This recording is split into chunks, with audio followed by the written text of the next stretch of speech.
We've all been there. You meet someone new, or someone you kind of know. You start with the basics. Hey, how are you? What do you do? Which team are you in? After a few exchanges, silence. That long, awkward pause that makes both of you want to check your phone. I've been there too, not just at work, but at weddings, parties, and random social events. Talking to a distant cousin you barely remember, or a stranger at a bar you'll probably never see again. But what if you could talk to anyone, confidently, naturally, and never run out of things to say? Most of us struggle because of one thing: social anxiety.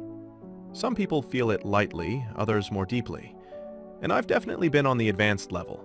No cheat codes, just awkward trial and error. Over time, I realized I wasn't broken or antisocial, I was just untrained. Being good at conversations isn't about being confident, it's about skill. And like any other skill, from playing an instrument to writing well, it can be learned. After years of observation, failure, and practice, I found that there are only 3 things you really need to speak to anyone naturally, and you can start using them right away. 1.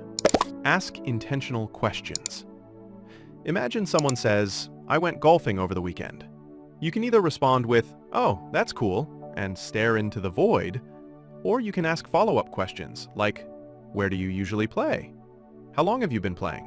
Do you play competitively?" Even if you don't care about golf, this shows genuine interest, or at least creates the feeling of interest. It also keeps the conversation alive and gives you control to guide it wherever you want. Because when you think about it, every conversation is just a chain of questions and answers, and the person asking the questions is usually the one in control. The key is asking the right questions, which brings us to the second part.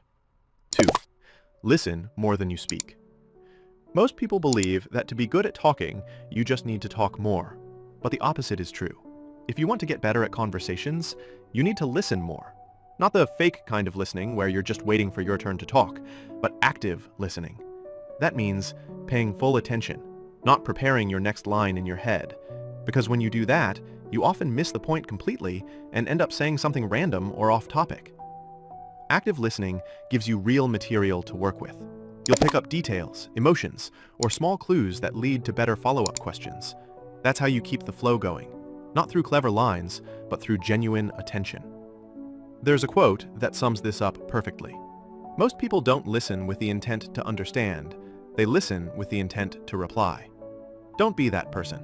The world has enough of them already. 3. Find common ground. This is where the magic happens. We connect fastest with people who share our interests, experiences, or values. Sometimes it's obvious. You both love the same sport, same music, or same food. Other times, it takes some digging. But if you ask the right questions and pay attention, you'll find something that clicks. Once you find that shared point, steer the conversation there. Suddenly, it stops feeling like effort. It becomes natural, fluid, and even fun. Now, let's be honest. Not every conversation will flow perfectly. Some will still hit dead ends. There will be awkward pauses and silent moments. That's okay. Silence isn't failure, it's just space. Learn to be comfortable with it, and it'll stop feeling like pressure. The truth is, good conversations aren't about charm or confidence. They're about curiosity, patience, and presence. If you apply these 3 methods, asking intentional questions, listening actively, and finding common ground, you'll never truly run out of things to say.